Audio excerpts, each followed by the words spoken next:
Well, I'm joined now from the House of Commons by the Conservative MP Sir Roger Gale and Labour's Chuka Umunna. Sir Roger, as you just saw, we've told the story there of a 64-year-old child of a Windrush immigrant who has been locked up for 9 months by your government and is now released, being told she's to be deported. Why is the Home Office handling her case and so many others like it so incompetently? Just to correct you, I heard part of the story, but I didn't see it at all. The fact of the matter is that the Prime Minister, the Home Secretary and Amber Rudd have all made it absolutely plain that we want a system that is consistent and fair. The overwhelming majority of Windrush immigrants are already registered properly in the United Kingdom. Clearly something has gone wrong for a small number that aren't. How do you know it's small? And that has to be put right. Well, the numbers that are coming forward and the numbers that are registering the Home Office are relatively small compared with the number of people that came in. Now, one person suffering is one too many, so let's get that clear. But it is being put right. But that cannot be and must not be allowed to be, as we said in the Chamber yesterday, an open door policy for anybody, including other genuinely illegal immigrants. And one of my close neighbours, a Windrush immigrant, said himself yesterday that while it's difficult to get the necessary papers, he himself recognises as a legal migrant that we have to control illegal immigration. I'm not sure why you're talking about illegal immigration. I didn't ask you about it. Chuka Umunna, what do you make of the fact that this keeps coming back to illegal immigration when you ask people about Windrush victims? Well, you ask a very good question. Why was Sir Roger immediately going to that issue? I think the problem here, Christian, that we've got is that we've had a toxic debate around the issue of immigration in this country for several years, and we need to reset it. We talk about immigrants to this country, I'm the son of one, as if they're the problem. We scapegoat them too often for so many of the ills of this country, when it's the politicians in this place over the decades who have meant that we've seen policies not delivering sufficiently for people in housing, around jobs, etc.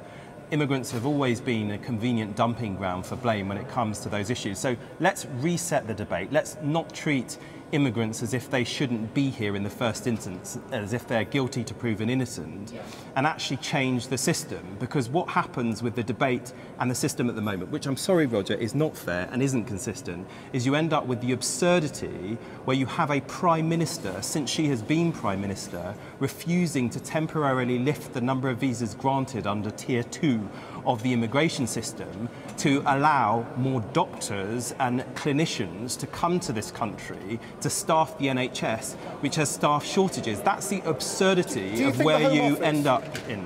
Is now incompetent. I mean, we used to talk about it being fit for purpose. Undoubtedly how so, would you Christian. describe it? I think it is incompetent, and I used to clerk my predecessor's surgeries when I wasn't an MP, and since I've been doing surgeries as an MP, and we've got a large immigrant population in Lambeth, I mean, it is incompetent, it is inefficient, it takes ages for a decision to be made.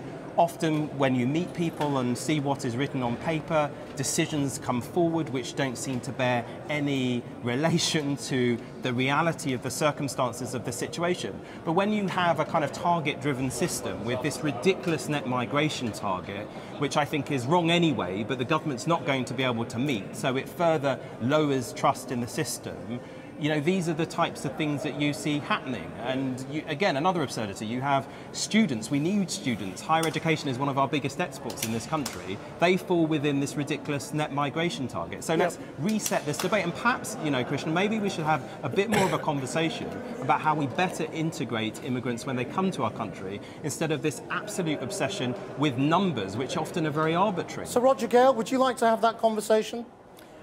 I have a significant number of legal migrants in my constituency. They work in the hospitals, they work in old people's homes, they work on the land, they make a significant contribution to the community. They are legal migrants. But why do you see them as legal migrants? You've had your say, let me have mine. I understand that you don't want to talk about illegal migrants. The fact of the matter is that the illegal migrants and those that traffic in them cause misery. They lead to, in some cases, modern slavery, and they damage the cause of legal migrants. And it's time that people like you understood that.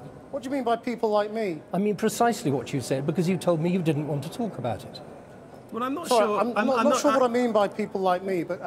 I mean people like you as a television reporter. Right, OK. But, So it's not because I'm Asian, is it? I couldn't care less what Right, colour, OK, I class just or wanted to creed you are. clarify that. But the point is, why don't we have a more healthy debate about this? Roger, I don't think anybody is saying that if people are here unlawfully, they haven't complied with the rules, that we shouldn't take any action. But the problem is, hang on just a moment, the entire debate is, if you like, coloured by this sense that people wanting to come here want to break the rules, that they are here illegally, that they're guilty to proven innocent, and that's how you end up with these absurdities. I've had a constituent you've said a great deal. A constituent, he needed NHS treatment, he needed cancer treatment, and because of this hostile environment that has been created, he hasn't, until recently, and it was raised in the House of Commons, be able to get radiotherapy treatment.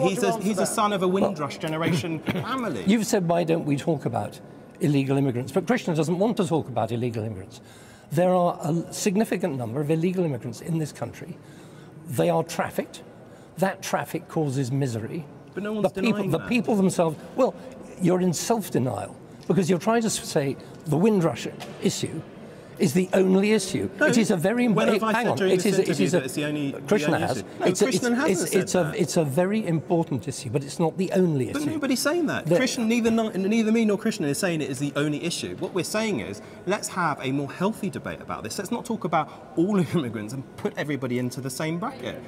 No one's saying don't talk about illegal immigration. No one's saying don't apply the rules. But actually, why don't we have a more healthy debate about this? No, I think we should start by applying the rules. People are illegal immigrants because they are here illegally. We have to do something about that. I want the people who are in my constituency as legal migrants to be secure, to contribute, as indeed they do. There is a fundamental difference. And I'm sorry, Chuka, you and Krishnan don't seem to get it. Well, Chuka Umunna, thank you very much indeed. Sir Roger, thank you very much indeed. Just for clarity, it's not about me getting it. I'm here to ask you questions.